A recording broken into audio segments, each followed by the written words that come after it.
Ladies and gents, welcome to Question Time, live episode 132. Crikey. So, I hope you're all well. Yeah, it's... I'm going to be careful not to turn this into a counselling session for me. I don't know what this camera's up to as well. Is it playing up at your end? It's going like shit on and off here. And I have no idea why. But anyway, yes, it's been insane. I literally last night finally got the last of the events away, pictures out, combined. So if you separate it down, it's been 4 separate events to deliver on. We've had the Miss Toyota, which was 50 fish, and we entered 100. No, we didn't. That's bollocks. Entered 60 odd in that. That was 60 odd to photograph. Then we got the Toyota Dainichi Toyota Showas. That was 60 photographed. Dainichi Toyota Kohaku, 60 photographed. Then the Hiotsoris was the one I got away last night. 100 fish photographed and edited and done. And in between all that, we had Dan deliver the event system that I demoed on the live the other day. It has been freaking wild. And I think I must have been living on pure adrenaline, because this morning I just could not get going in the slightest. I think it must have just left me. I must have took a breath a minute.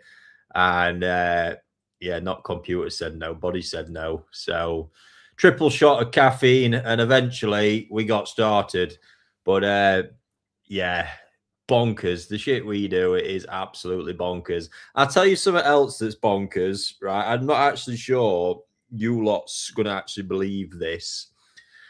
Right, so I'm searching around for stuff to stick out on the WhatsApp groups and bits and bobs at the moment. And this is not me saying we're running out of fish.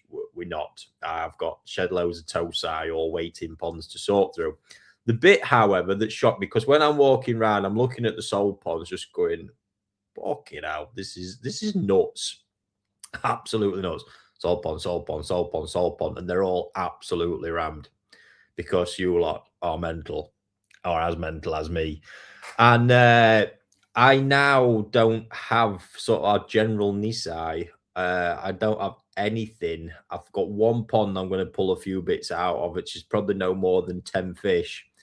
And other than that, I'm only on to my highest class stuff that I've been keeping indoors in the growing pond. I mean, there's a lot of that, don't get me wrong. But yeah, it's mental. It's mental. And I'm very grateful. Obviously, it's a lot of pressure as well, because obviously making sure all that lot is kept right. But I can't. We're just discussing it internally. I'm like, holy shit! You know, we've pretty much just sold all of our stock Nisai production through that season, ready for the Tosai season coming and cracking on. So I'm yeah, humbled by that one. It's nuts, and you sort of see them numbers and say those events there. It's a total of what, 50, 100, 160 Tosai in them gone as well. Absolutely, it is bonkers. It's bonkers. So I'm on to the next one. I started breaking into one of me DK Shiro stashes today. I've got no Tamasaba left either, waiting for them coming in. We have got more Tosai on the way as well. Like I said, there's one whole lot in quarantine. There's another lot due in next week. So, yeah, I've got to make some decisions tomorrow on what we start tackling next. I think you may well remember, I got a rather special batch of Marido Kohaku on one of my last, was it the December Japan trip? That was it. First pick, and I handpicked the lot as well. I get the feel. It feels like there's a special grow out event in them, because I want to grow them all season ideally, but obviously we need to sell some. So that there looks like a match made in heaven, doesn't it? So I got them for a half decent price as well. So I might be able to put it all together really sweet on that one. And when they came back in, I was like, oh. It's the mouth, head and mouth. Marado Kohaku is just something else. Even unlike Dainichi's, Sakai's, it is something else, the way it's sort of shaped and structured. And obviously they have all that depth of quality behind them as well. Serious farm. So I'm plotting something on that one. It seems a good one. And just a little update. I'm not going to go all the way into it at the moment, but you will remember on one of these, I had to postpone our Koi Show concept when it just wasn't stacking up. So right idea, wrong execution. I've cracked it. I think I've cracked the execution, or we have. We've been banding it around a lot. So just a few tiny details I want to tie up before we sort of hit you with it, but it makes sense. It's going to be sustainable year on year, and just an amazing one, I think, to run over each 12-month period. So stay tuned on that. We don't forget these things. I just want to make sure if it's second time round, we get it absolutely spot on. And it is question time live, ladies and gents. I could already see here you have been so busy. Comments are absolutely rammed already. It's sat in for a session. It's not vodka, by the way. It is just water. That's how serious it's been. I'm on and off with drink these days, big time anyway. Ever since I had a big diet change up last year, when I started spending a lot more time in Japan, it sort of triggered it and snowballed, to be honest. And then drink was a big change in one of those. I don't generally, if I might decide one weekend I'm having a bottle of wine over a couple of nights or something like that, and then I'll end up going 2-3 weeks without any. I don't just drip feed it in, if you like. But certainly, if I was, how the past week or two has been, I've needed every bit of energy and concentration. But with it over, a glass of vodka would have been well earned. But and then one more bit later on, I've got an absolutely wild prize competition running. In fact, we'll show you it now, and then I'll show it again at the end as everybody tunes in. So give me a moment here. So I'm taking full credit for this. This was not the idea of anybody on the WhatsApp groups, and I've just stole it. My original idea to give away a choice of 2 prizes for the winning ticket on it. And let me just flick this to here. Look what I've got. Oh, it's cleared all my stuff off. That's annoying. Bear with me. That's I don't know what's gone wrong there. Got it. Exhibit A. Oh, look at that. And we're talking a tenner a ticket here, tenner a go. And if you want to have, you can get 6 for the price of 5 as well. How's that for you? I've put all the details for this in the description. I've checked it as well. It's all there. But that NND Showa I've been raising is an absolute work of art. Let me tell you, it is stunning. Let me find this other one. I can't believe it's cleared them off.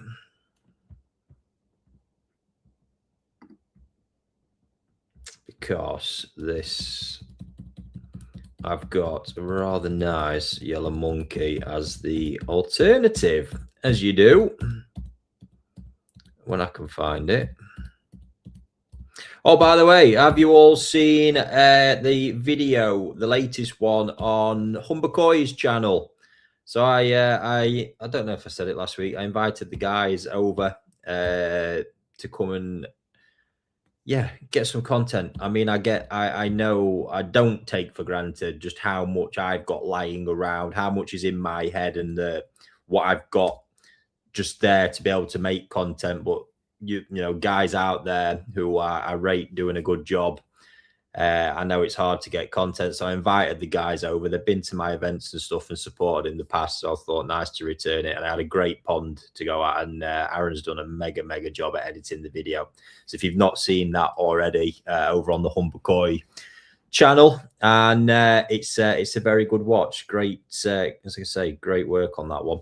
So anyway, back to that. That Showa is one of the exhibits, and the next one, look at that. And the shine on this thing, I'll show the videos at the end. The shine is just unbelievable on the Ginrin.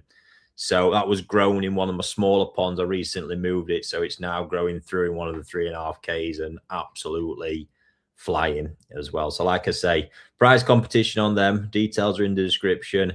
Tenner a go, or you get 6 for 5. That's it. But all that's in there. You just have to use a discount code on that one. So enough of that. Oh shit, wrong button.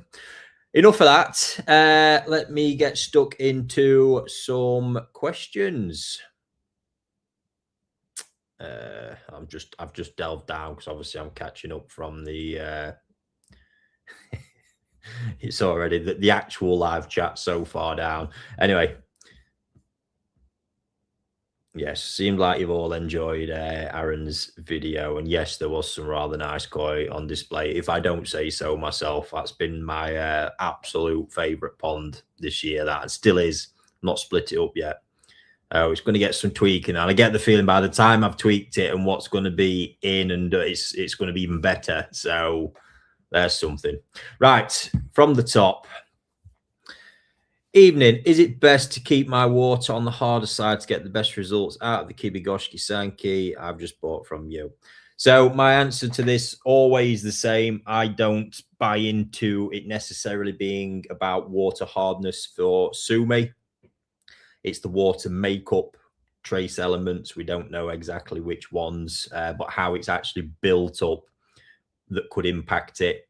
And UV is a massive one with Sumi. Kibi actually keeps these things, and when I first saw it, there's loads of things that led me down that path with light, but there was a sheet of blue tarpaulin over the pond. I'm like, what the fuck's going on here? Then all my own thoughts and realizations around it, and it's just one of the pieces in there. I go, well, obviously he's trying to he's prioritizing the Sumi in that process. So no, I don't think you need to do anything in particular.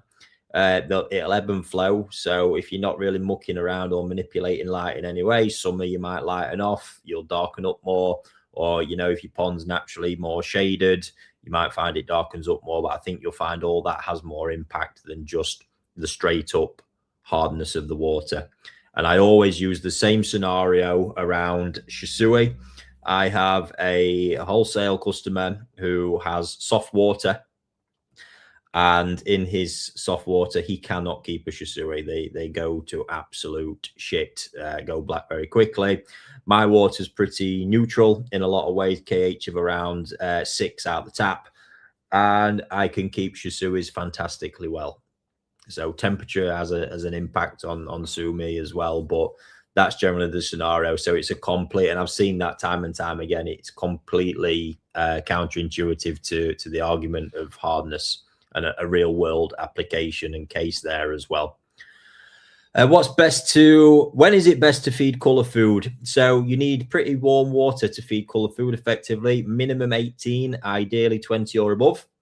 So that pretty much does that one. And it depends on the scenarios. Now, would I feed color food in a pond with no lights? Not really. You're wasting your time. You still want some of the UV and the light, the full spectrum to help develop all the pigment cells.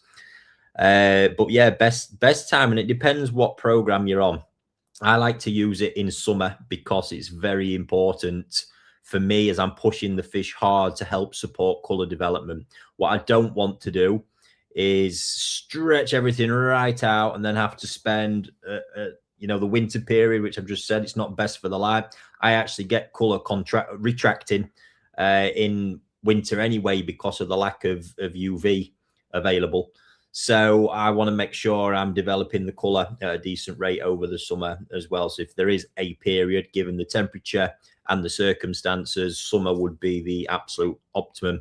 If you're in a koi show cycle, and I'm going to say this, in Japan, in a koi show cycle, I'd probably be using it different in a professional koi show preparation setting when you've got fish on programs for specific needs and purposes. But ultimately, a lot of them shows in UK fall in your summer period Anyway, so it kind of ties in and goes hand in hand.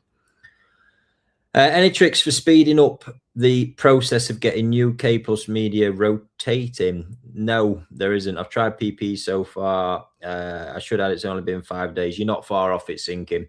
We're normally around 7, 10, 14 days around that period. You get it absolutely fine, but there does not seem to be weighting it. I tried sort of portioning it, but it's got to get the air out of it, and you won't do it till you've got some weight and it built up that kind of pocket of water that it develops where it actually becomes its own retention in there as well.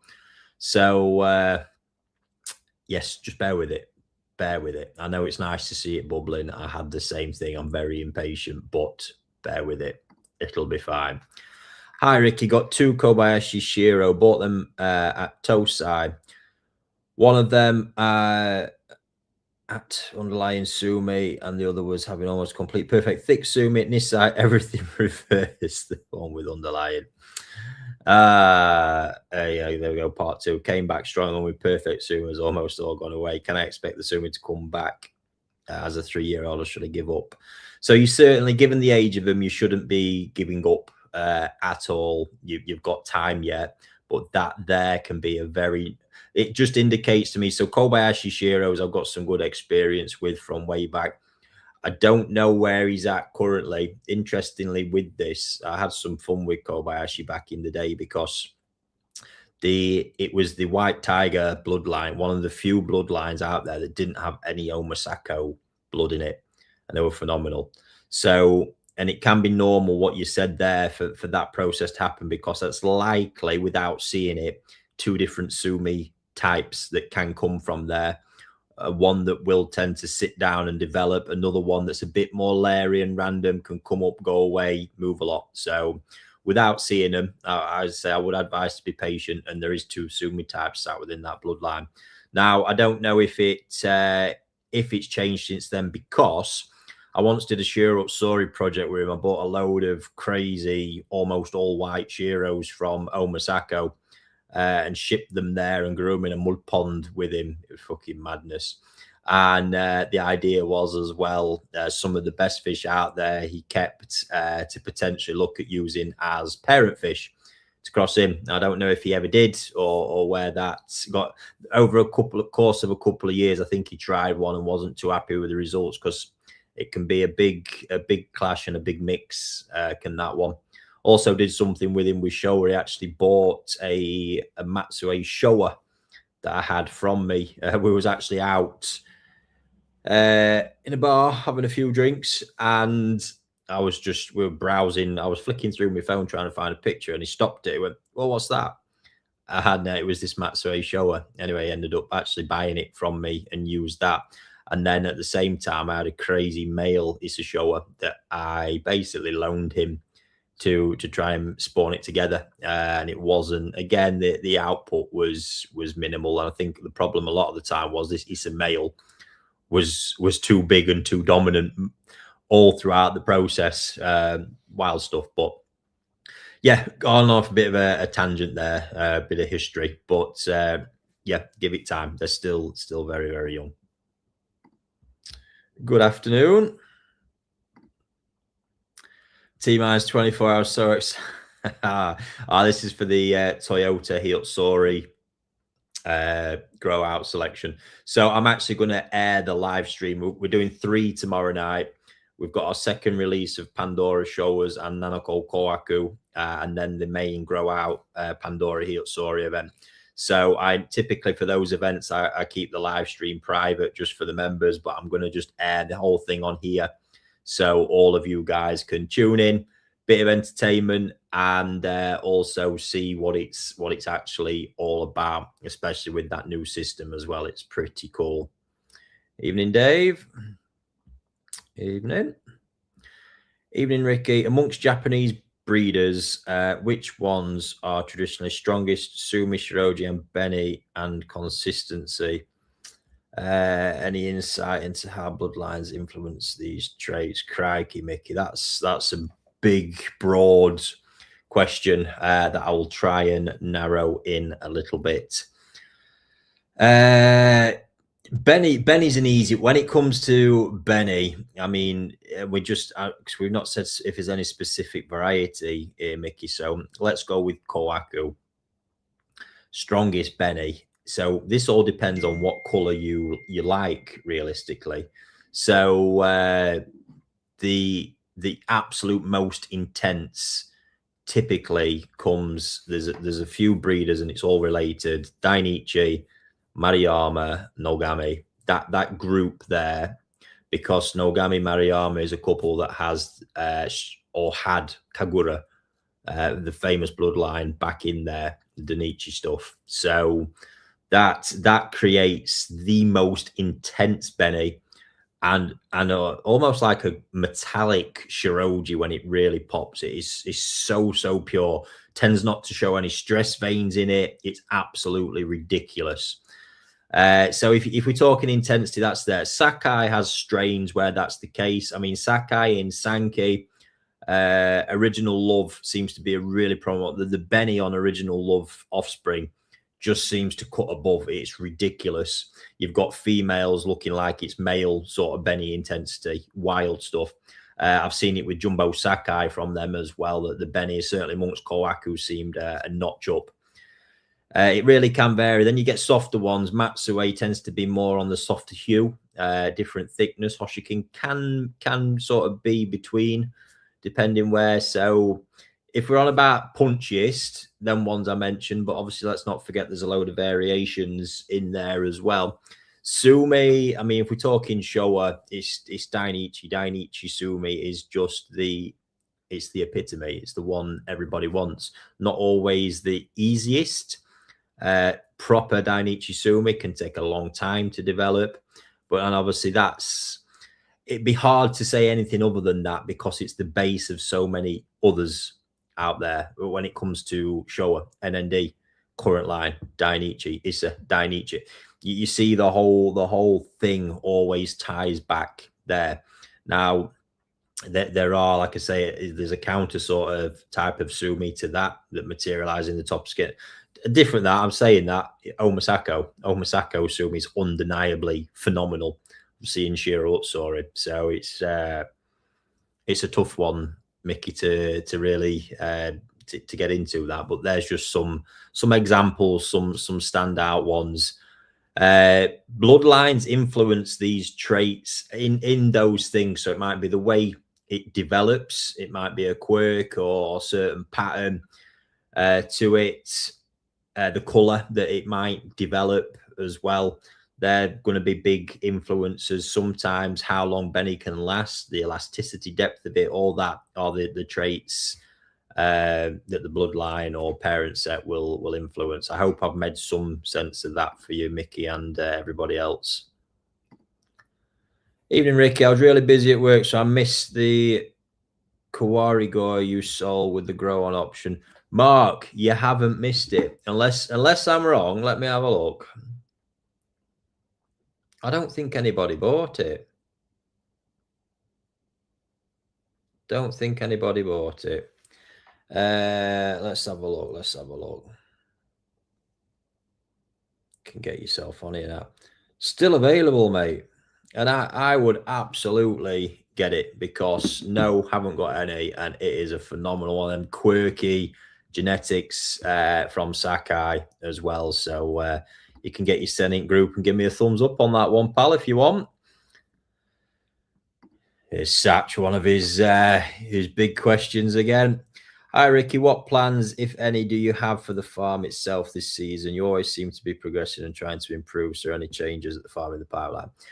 The biggest one probably is getting more of those new filter systems rolled out, getting the absolute final version decided. I've got a second prototype ready and waiting. Once that's decided, roll them out on there. To be honest, I obviously, with a few plans I've got in Japan, we're going to heavily focus on the tech things this year. Now Dan is fully on board with the team. It's going to be a massive year for that because that is so important and pivotal for plans moving forwards. building out the experience that I've had in my head and want to create, and just improving things all around, you know, sort of management, customer service. It all ties in, is going to tie back to that platform and what it's going to do for us. So the bit, obviously, I've stripped all the space next to the new build. I can't decide what I want to do with it, to be honest. And there's other stuff in the background and the pipeline that I don't want to discuss at the minute, because I'm undecided and there's so many different things. It's hard because obviously money is a finite resource as well, and always got to make sure there's some there for buying the new fish and new stock. That's always top priority. And yeah, I spent a lot last year, and it is just the way I am. You know, I like to keep reinvesting. If I'm being honest, I've had early years of me being in business times when I made it all about what I could get out of it, and mistakenly so. Back then, in that early time, I didn't really value what the business actually gave me in the respect of the enjoyment, the sheer love and enjoyment I get from doing it, and that motivation and all that. So yeah, it weren't, and that ultimately you make a few mistakes, and I come to realize, you know, what the important side of it is, the forward motion for me, the development, the pictures in my head, helping, trying to make them become a reality, is the driving force. It's where the energy comes from. Say, the sheer love and passion for what I do, and to be reinvesting enables you to keep doing things, keep pushing the boundaries. You take it out and take it away, I don't see the benefits from that anymore. And to the point that was really early doors. I mean, I was the sort of route it goes down. I've gone off topic again here, haven't I? But my house I sit in today, this was my first house purchase at, oh crikey, I was thinking 32, 33, I think. Would it have been? Yeah, something like that. When all my mates had bought houses 10 years previous, I had it in my head how I wanted to do that, and other priorities in building that business and reinvesting and getting it back in. And this is why you see so many exciting things. And keeping it fresh and exciting is as much for my own benefit as anything else, because that's how I like to be with it. I don't ever want it to get stale. And generally through doing that, I think it makes it exciting for everybody following and involved as well.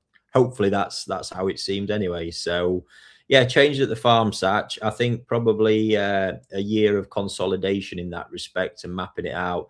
But also how it tends to go with me, that's the mindset right now. 3 months time, when we're starting getting a bit of sunshine and maybe drying out a bit, that all could be flipped on its head, pal. So let's wait and see.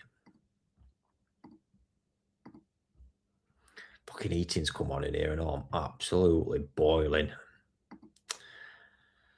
I don't think it's supposed to be K plus. Yeah, you don't actually need to. I didn't PP my K plus, and I'm absolutely blown away by how quickly that seeded up, to be honest.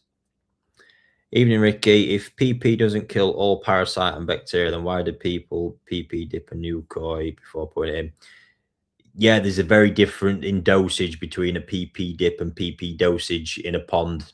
If you consider 10 gram per 1,000 gallon versus 1 gram to 2 gallons, you see the difference in strength, and it's a massively different thing. Still struggle to kill white spot.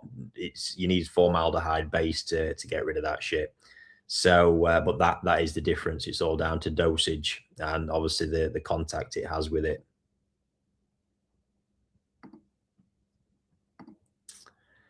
Thank you so much for sharing the water analysis kit following the documentary. We've been talking for a while about getting our water test to make sure our conditioner was up to par. It was fantastic. Very, very glad to hear that. Any news on it? Yeah, no news. No news. There's just a few old things I'm waiting to get crossed off that list, Dave, and we will get there, mate. I'm actually. It's such a yo-yo with it, because I get, then throughout it, all of a sudden a horror story pops up around someone weird, and I just think, oh God. I seem to think I'm contemplating maybe is it better, you know, in written form. I don't want people misinterpreting and understanding any of that one. So let's wait and see, mate. Evening, Phil. Where you been hiding, pal? I don't know if it's just my YouTube algorithm changed, but I've not seen any your stuff crop up for a while, mate.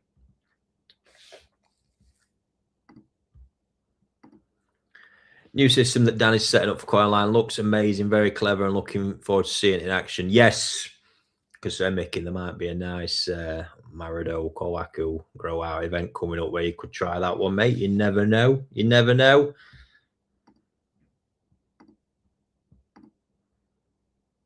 Oh, sorry, this is the chat inside.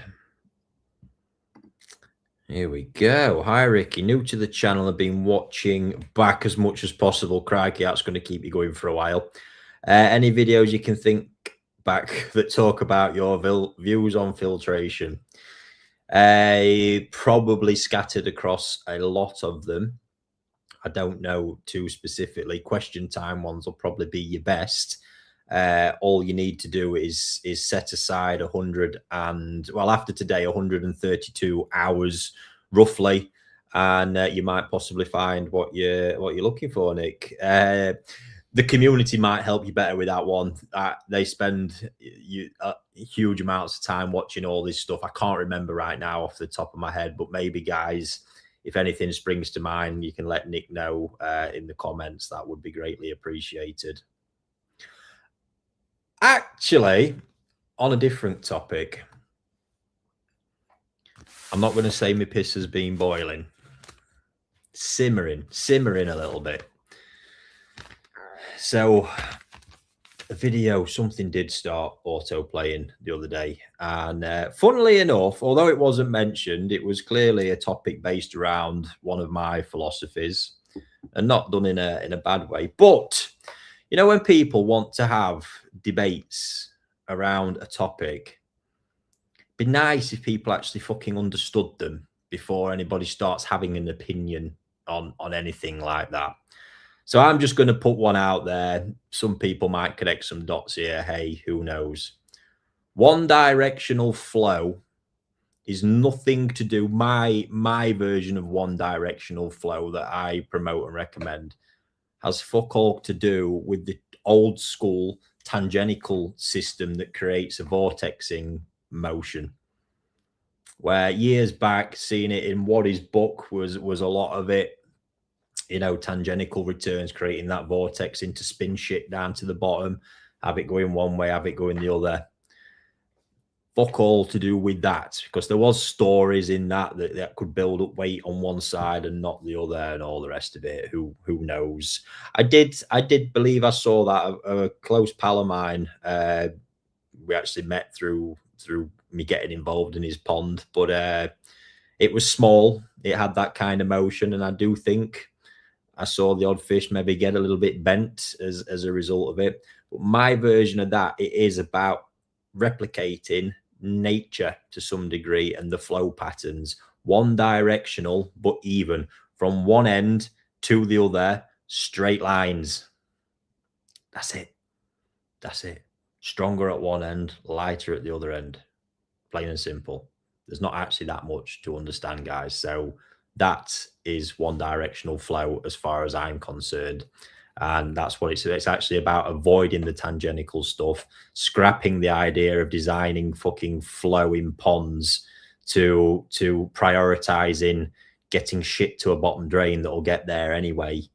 It's about providing flow patterns best for the fish. If you look at a mud pond, it's just a big surface area, and when you've not got it goes hand in hand with pond design if you want the absolute optimum as well, you know, rectangulars, long surface area. But ultimately it's just that one flow pattern. It's not having massive disruptive upflows from air bottom drains and stuff like that. It's this straight across. There we go. End of rant. Piss no longer simmering. Happy days. Fucking hell. Honestly, I love some of the stuff, like the guys from Humber say. I reach out to some of them people sometimes because I see some of the stuff, think fucking bravo, just documenting what you're doing, creating content, other, you know, content, different stuff for all you guys, because you're never going to see me doing pond build stuff, not like them guys have done, for example, just sharing that journey that you'll all pick stuff up from.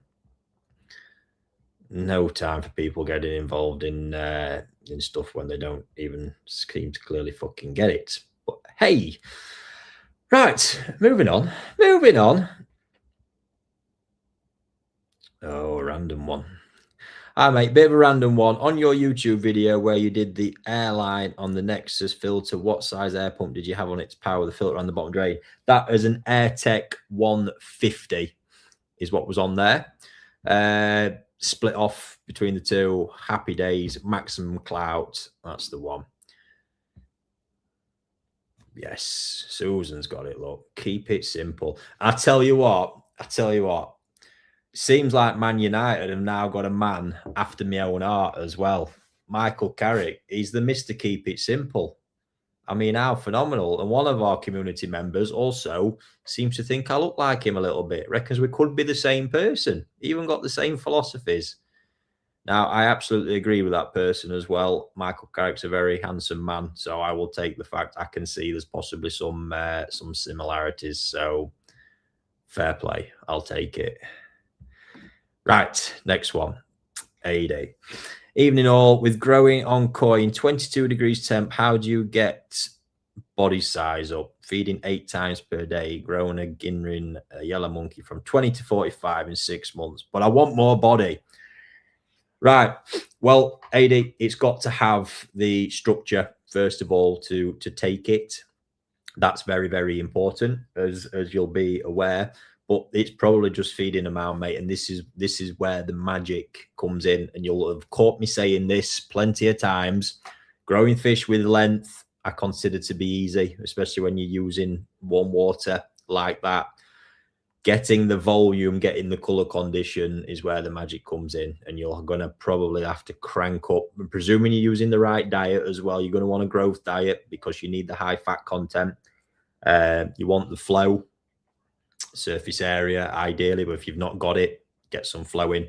And yeah, food, mate, up it. And that's when you start getting into feeding levels where you might start getting a bit uncomfortable, and ultimately where experience comes in. So yeah, and a steady nerve at times. You will push the filters, you will get traces in your parameters. You've got to manage it and get through it. But 22 is a bit of my hack. You know, if I want to increase volume, I'll drop down from 24, 25 to 22, but maintain that high feeding. You just slow that metabolism a bit and hit them with a body, or bulk the body up anyway. Brett, would you leave a bio unit running all year? Yes, just started it 2 weeks ago and it's 8 degrees in the pond. Absolutely. You know, you want everything to start seeding up. The ecosystem will start developing. Never, ever turn off your biological filter. I mean, it won't be a great deal of use to you at the moment, but something in there will be happening. God, my nose is itchy. It's because I'm too hot. What filtration do you have on your pond that you keep the Tamasaba in? Same as with all of mine. It's the growing ponds, the big ones. If you saw it, it's drum filter, fluid bed, showers, exactly the same as the koi. I don't treat them any differently.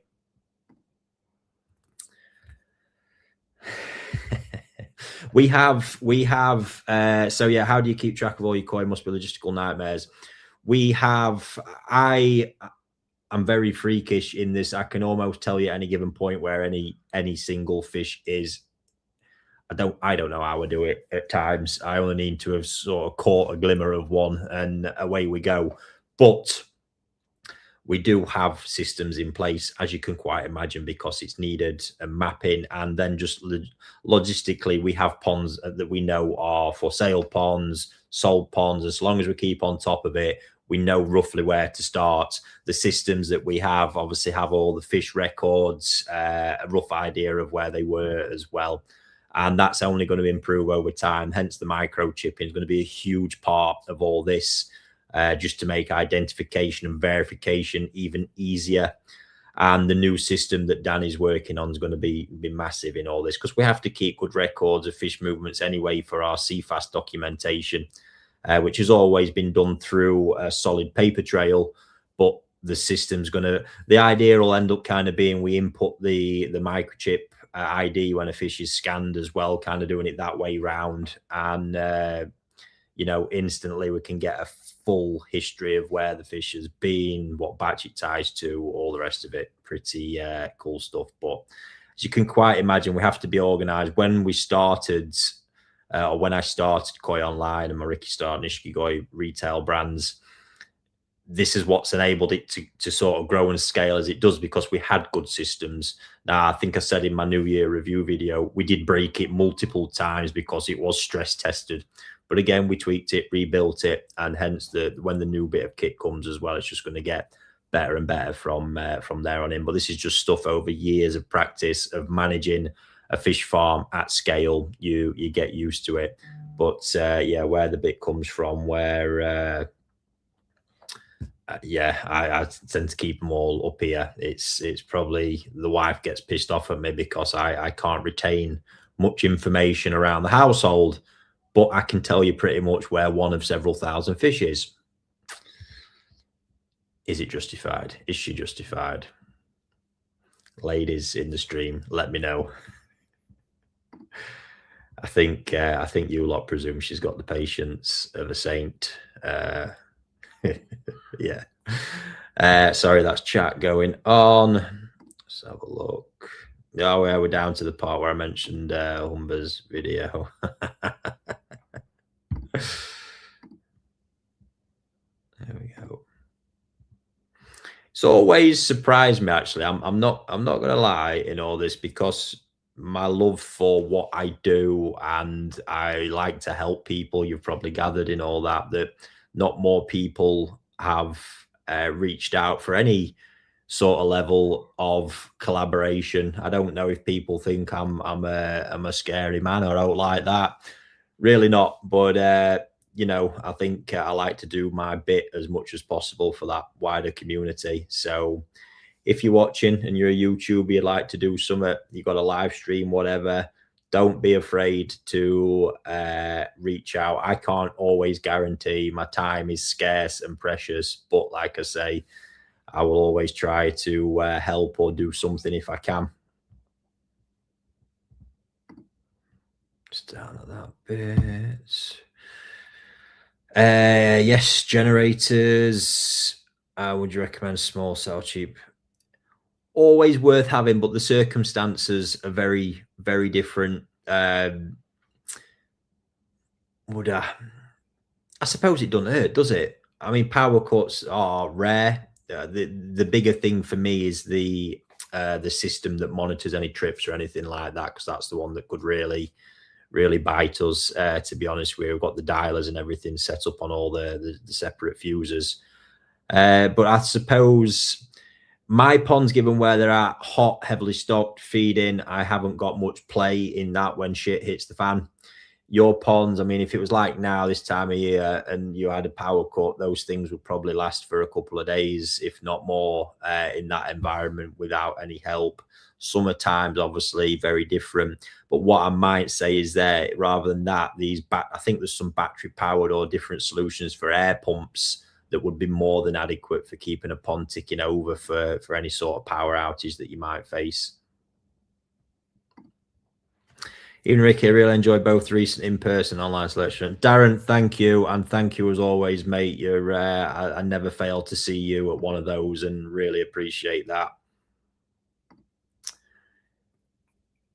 Oh, that's the prize draw, isn't it? We'll get to that again. I can't. Jesus, I've just seen we're 45 minutes in.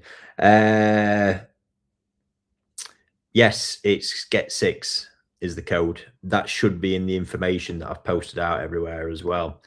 Evening from Las Vegas. Nice. Joey enjoyed the collab with the Humber Koi lads. Very glad to hear it. Oh, hi Ricky. I'm running an Connor bead filter on my pond and want to change from the beads to K1, but unsure whether to go for K1 micro or not. I would probably say go bigger the better. So maybe K plus. to be honest. So just to stop any potential clumping or blocking or clogging, anything like that, I think the more open cell it is, the better.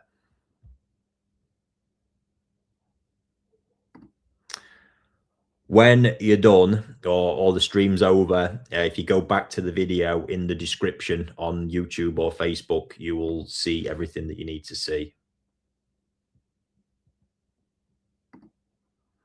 Even Ricky, I bought a Kawasaki off you last year that had no Sumi on it. It's still not got any Sumi. When should I expect to start to come through? Now, here's an interesting one, because I've also, and it'll be from that same batch, got one that's now Yonsei, I think. Yeah, it is. And it's got the backwards, forwards motion. It's the type of Sumi that can... Yeah, it's eking out. So I was actually looking at it today going, fuck yes, it's coming, getting excited. What I've got to be careful of is obviously the minute the light picks back up, it can send it back into hiding. That fish is getting to the point where I'm thinking about the pond it might need or what conditioning it might need for the most for the Sumi. So obviously call every water is different, environment's different. It might not be all that encouraging for it, but also even still at this age we're talking about, they're still young fish. So don't give up yet. When choosing a Ginrin Yellow Monkey at Tosai, how do you know that one will stay or turn more yellow? This has become a bit of a thing with them, unfortunately, now, in that the stability of the yellow for me is different now in this next generation that seems to have come back to mass production. And that's why we're seeing these color variants. It's chucking a lot more out. And now, I'm not to say the original ones didn't and they were just discarding it. Because the Monkey brand is bigger, they're now keeping more and selling, you know, because they can. But the yellow isn't the same level of stability in those original ones that I first got over here. So it's going to be just a case of going back to the original sort of mentality of the lighter the better when they're younger would be my selection criteria to ensure the best chance of it not going too far over when they get older. Is it best to have one directional flow? One directional for me. I don't know if that came after my my little rant there, but yes, for me, 100% because it's fish first. Thank you for your insight. My question, definitely like the Benny on Maruyama Kohaku and Dainichi Ginrin Kohaku. Yes. If a motor on a drum fails, do the pumps run dry or is there a bite? It depends on the drum. Mine haven't got them. It's a fucking nightmare, to be honest with you. And yes, it would also, you know, it starves my biological chamber with water. The whole process drives me be crazy. But yeah, drum by drum on that one. Like with the ORs ones, I'm not sure if there's actually a bypass, but I know the screens clip out, which allows you to bypass it. So there we go. Yes, do as you're told, ladies and gents. Do as you're told. Well, not at the minute, Mickey, because again, you guys have bought everything I've got, and what I've got left are mine. That's the end of that one. But plenty coming, and I think it's going to have to happen this year, isn't it? I can see that one. Got my temps up to 18 degrees, feeding 80 gram balance a day with 11 koi, 24 hours. Should I be building up to feed more of them temps? So at 18, one of the ponds I've got overwintering fish, I've got at 18. I've actually got it on a feeder, feeding 4 times a day. And you could go, if you really wanted to, Matthew, on a setting there where you may be feeding within a 5-minute window for each of them feeds and using that as your gauge to what you're doing. Evening, Rick. Evening, folks.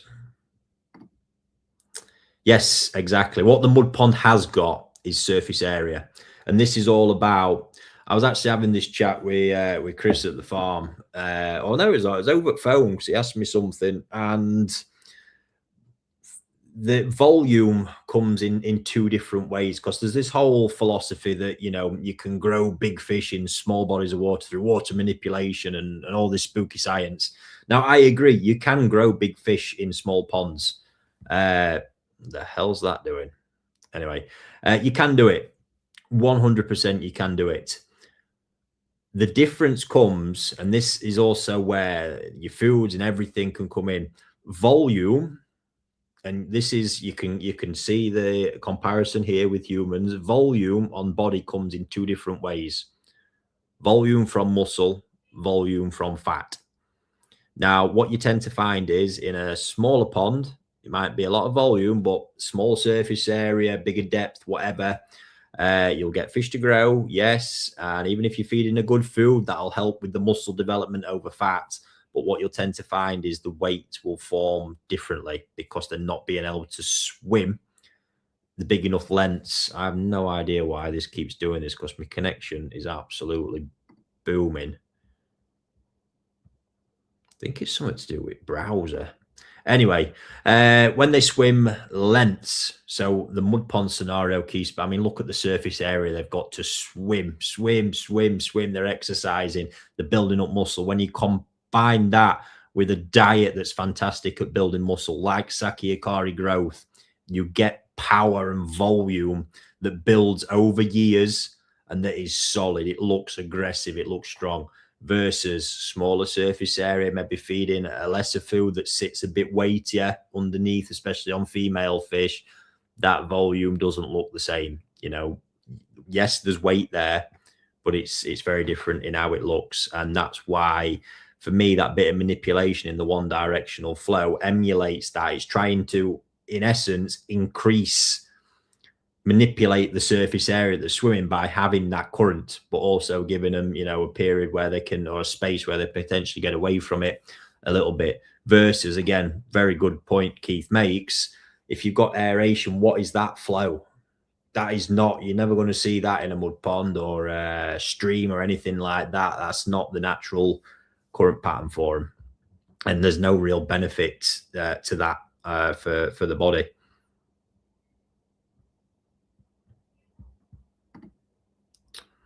Nice.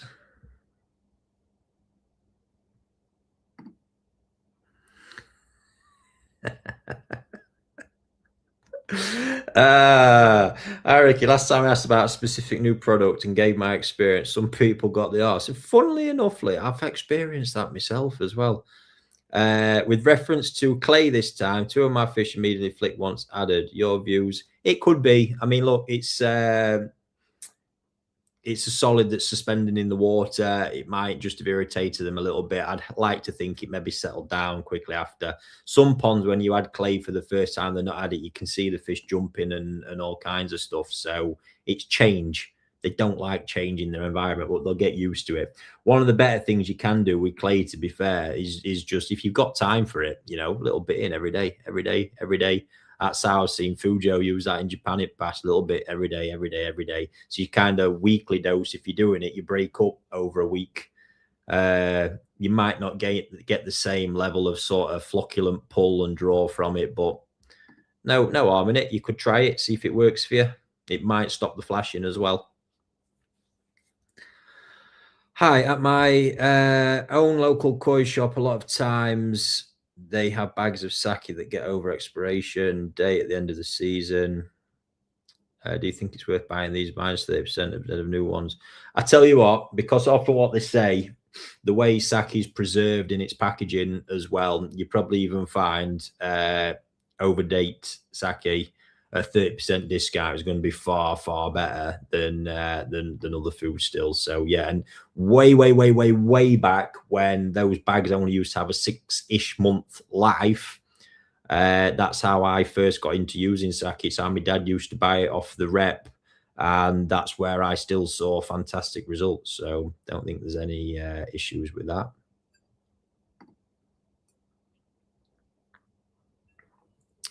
Ricky, have you seen any older Aragoke, Kikukurio, and does the metallic scale pattern change over time, dull or drop off? Have I seen older ones? Yes. scale pattern change, not generally. The scale pattern's going to stick where it is. That doesn't really change, but the dull and drop off, maybe the color, yes, would change. They might darken over time and it might dull it off a little bit there. So yeah, it might just be. I mean, Kikukuru for Aragoke are maybe not the absolute best. Some of the Komonryus, and what I like with the Aragoke is when you get the Ginrin as well, because then you know you've got that Gin there at least to keep that scale alive and really prominent in the pattern. Glad to hear it, mate. Glad to hear it. Hi, Rick. With the Dainichi Showa, are they generally slower to develop sumi, or does it just vary from koi to koi? Varies from koi to koi very much so.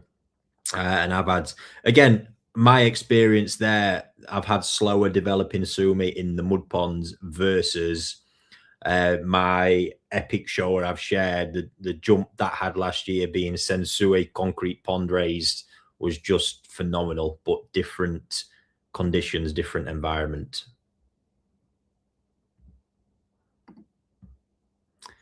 I can see Keith's comment underneath.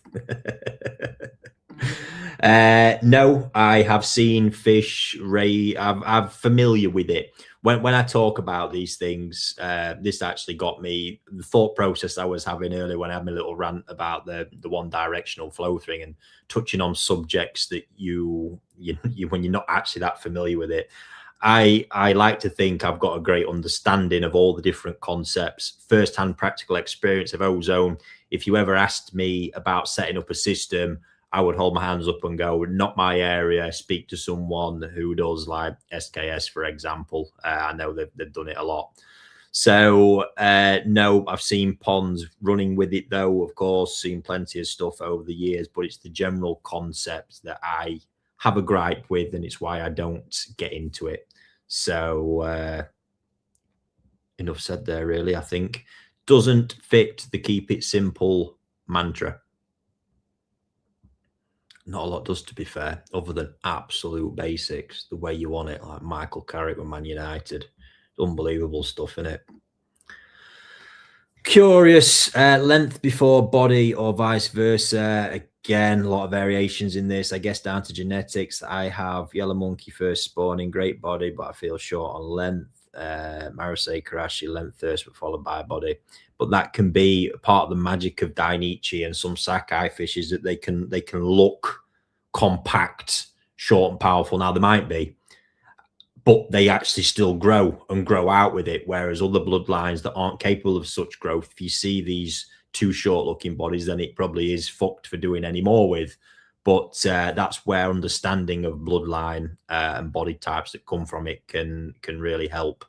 So and yeah, I mean, generally, like for Jumbo Tosai, it's the big bone structure but slender long bodies that are the best ones for growing, not the ones that are really powerful and stocked up when they're smaller. I've answered that one. I think we might be on a bit of bonus time tonight, ladies and gents. I'm still feeling full of energy, so why not? Let's make the most of it.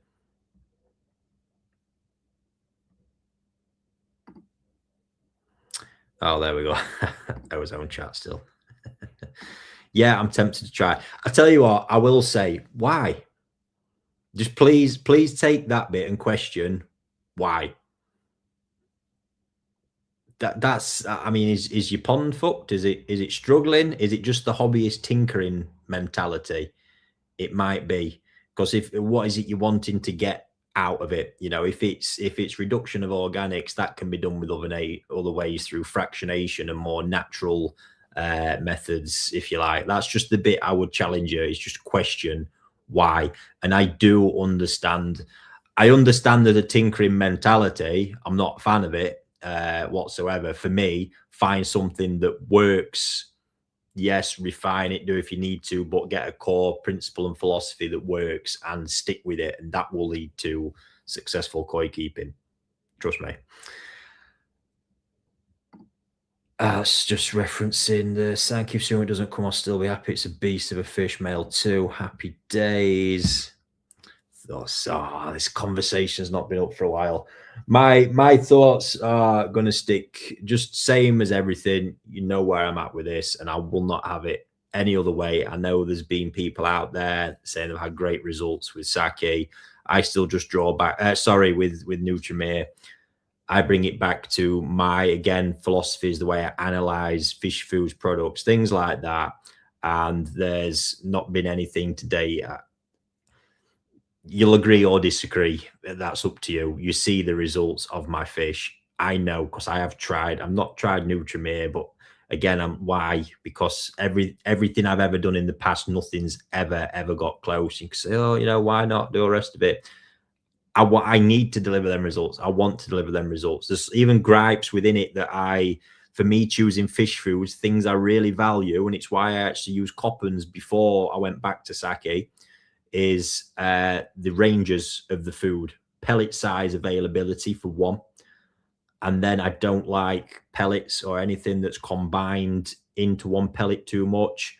I want a growth food with no color enhancer in it. I want a staple diet. I want a color food. I want to decide what I do with all those. And it's when I see stuff like that, I get back, and then I get more of an understanding of the company behind it, because I know any company offering that understands the professional requirements for a fish food. And it's just the way my head works, ticks. I have thought about doing this side, but especially when it was absolutely rife with it all over the course of last year, thought about doing a side by side. But again, the reason I'm not, I just sort of think if somebody had that much belief in the product, they'd be jumping all over it, going, try this for one thing. But like I say, over my 20 odd years, I've seen so many other foods, used so many other foods, and I just know how far ahead this stuff is. It's, for me, I sort of liken sake to VW's whole Bugatti thing. I mean, it's quite commonly known that Bugatti's certain models were sold at a huge loss, but VW used it to prove their engineering capabilities. And, you know, is the biggest car group manufacturer in the world. I might have that wrong. Throws their full weight to something. This is what we can produce. And that, for me, is what sake is. You know, 130 years of developing aquatic diets, and sake was there. Look what we can do. And yeah, the challenger sort of stuff is really the big one for me, in that I look at how can you compete with such resources, and to think, you know, Tomita-san I've got good rapport with, and Harada-san, which is one of the main tech guys. What these guys don't know about fish food, in one of the biggest, best test environments ever as well. Give it to breeders, get the feedback from breeders who really know what they're looking at and what they need. And that is what crafted it, as well as all their technical expertise. So there's some background on where I see and think of all that. The community will share more thoughts on their results with that food, but it's going to take a lot to ever shift me.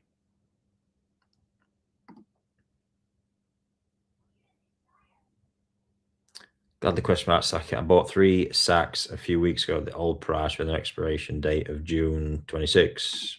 Happy days. Yes, Mickey. I'll show the prize draw. Your koi videos. Yes.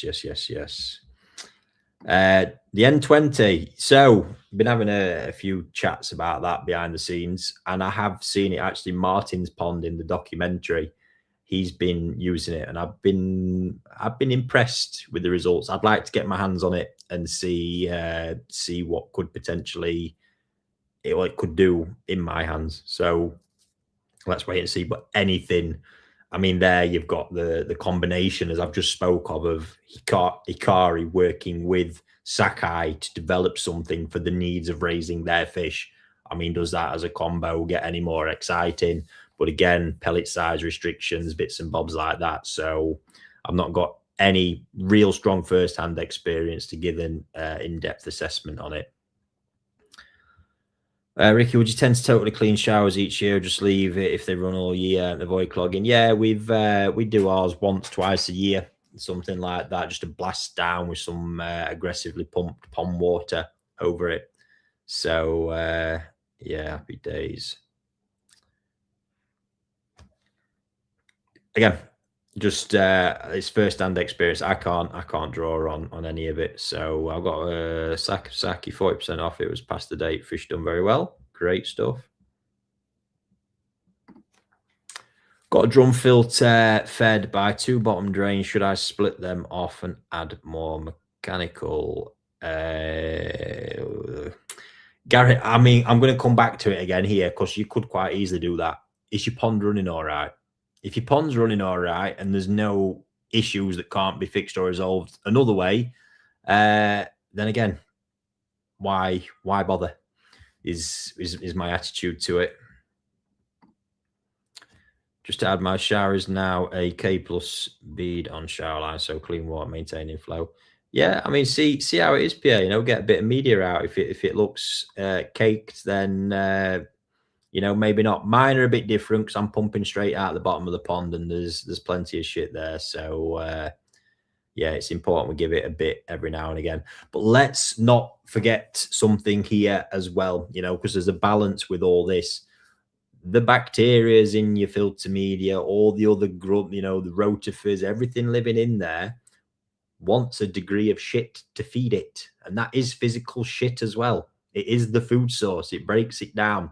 And when the general overall environment is a positive, in the sense of bacteria, positive, healthy one, it's not a bad thing. It's obviously the massive buildup of that, of bad sludge that can turn anaerobic is when it becomes a problem. But a bit of muck in there is not a bad thing. Oh, I've hit the bottom. Crikey. Let's have a look.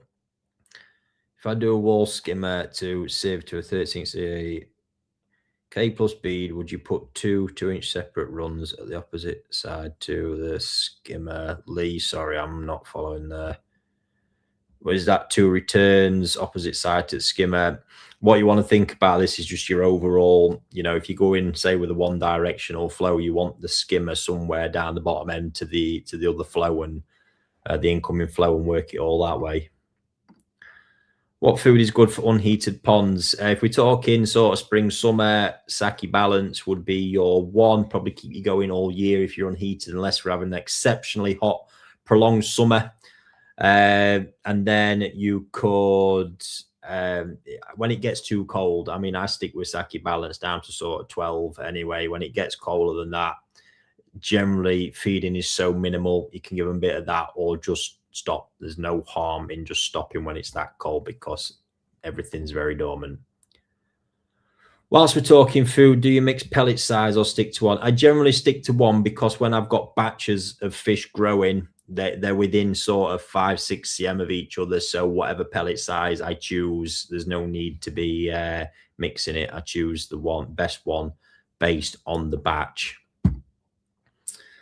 Yeah, so thoughts on FD. I'm going to take the Dainichi bit out of it, just FD in general. I mean, if I came to the day when there was no sake, what would I use now? Yes, I would look at FD because I've had time using FD. It's got some good sides. It's got a lot of bad sides.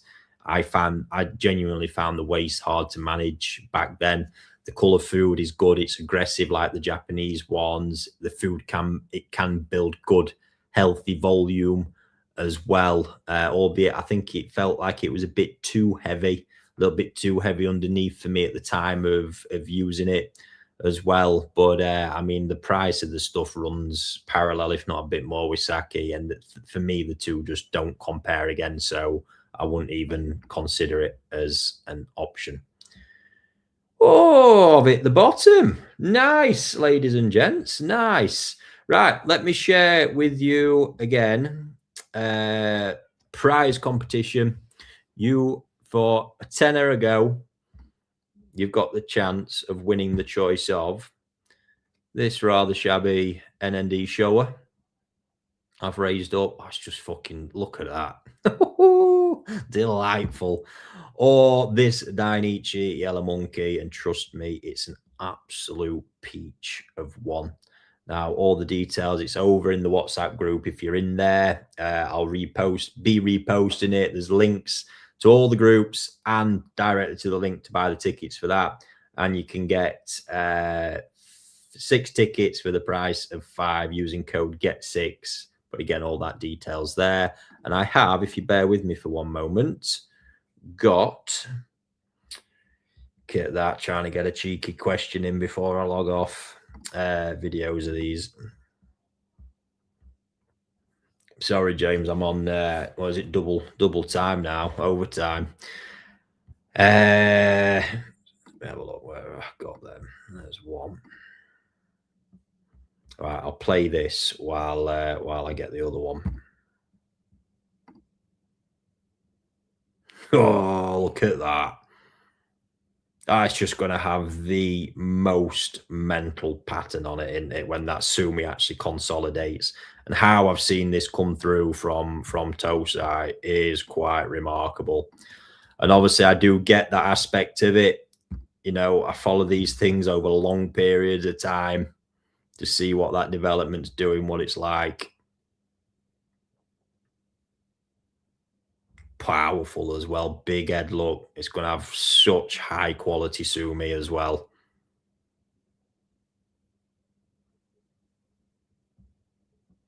So both of these fish were I've actually put them up for sale, and they were listed just shy of £2,000 a piece, and that you could potentially win for a tenner. Let's show you the monkey one. This is a real top draw yellow monkey. The quality of the gin throughout the whole body is exceptional. It's got all the body characteristics we want to see as well. Look, super powerful, great head. It just checks out. There's not really too much more that needs to be said about it. You can just make sure, look, I capture the depth of that gin ring right down to the belly. It's ridiculous. Absolutely stunning fish.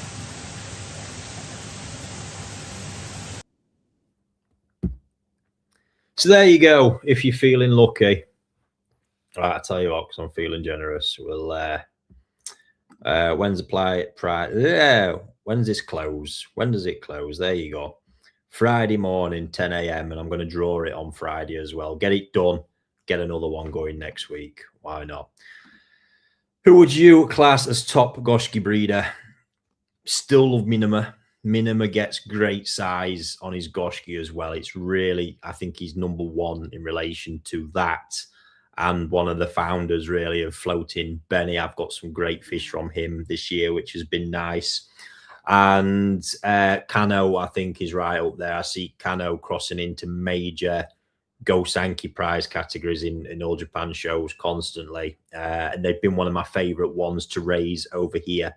In Japan, Kawakami makes a fierce Goshki. He really does. But honestly, it gives me nightmares. They do not like UK water in the slightest. This goes back to me having a batch of them that cost me a fucking packet of money, let me tell you. And I raised them through. They look fantastic over summer. All went really light as they do. And then September came. Ooh, nice, you know, darkening up, getting that Kuro base, getting excited. By December, the Sumi had just not stopped and completely fucking decimated the fish. And I've even got a worldy one. Again, they probably, you know, only seconded or close to Minima with the body that I had out there that's in my big main pond at the moment. And the same's happened. The Benny's tanked. It just, I am so damaged and scarred by them. I just can't do it with Kawakami Goshki anymore, despite the quality aspects. I know they don't work over here in UK water. So do bear that in mind, because I've got a shitload of experience with getting my fingers burnt with that one. So, and it's why you won't generally see me with them again anyway, because it's happened too many times for it not to be a thing, basically. So yeah, Minima, generally, there's a few, obviously you get away. Saito's another one. You see, nearly missed it. My boy is Goshki Ginrin, Goshki Kuro base, cracking. Aoki makes a good one as well. So there's plenty out there. Hiroi. But two really super prominent ones, if you're talking top of the pile, Minima and Kano. But certainly Minima stuff not easy to get. But like I say, you're going to see some good content coming on the Saito stuff this year and a grow out batch, because I've got them. He's had a good year with it. I've got them all here. Happy days. That's one more. That's a good question from Luke. Do you think Saito Ginrin Karashi will end up better than Dainichi Monkey? Oh, excuse me. This is the great thing with Japanese koi, right? So we've got choice, and this is what different breeders, bloodlines, variations offer you. For me, when I see koi collecting, it's not just a case of a Ginrin Karashi koi, like it's a blanket thing. There's so many different styles and variations that, depending on what appeals to you, you can go out there and get. Scary one, you can even have a couple of different variations in your pond, or a fucking pond full of them. Yes. No, so, I mean, Saito was doing Ginrin Karashi before Dainichi did Yellow Monkey, by the way. Interesting one for you. But they're different. And they've both got shitloads of qualities, but they've both got characteristics that may or may not appeal to you. Dainichi's, if you've seen Humberkoi's video, you'll see it's hard for me to say the body power is different. The bone structure is different. Saito ones, your comfortable max size is going to be around that 80, 85 cm region. I'm not actually sure we've seen any monkeys surpass through that yet. I think there'll be some getting close. I've seen some mighty big ones there, because obviously they're still quite young, but they're different. What you get in both of them. Now, right now, the stability of the color with the Saito ones, I would rank as #1 if you like that deep, rich yellow that doesn't turn orange, because it very, very rarely does. There will be some, there always is, but more consistently not. And you've seen them ones I've raised through to Yonside. They've stayed exactly as they were. It was from a batch, and there were loads of them. There was a couple of darker ones in that, but the average was very good. The Ginrin quality, similar in quality on both, slightly different in the look.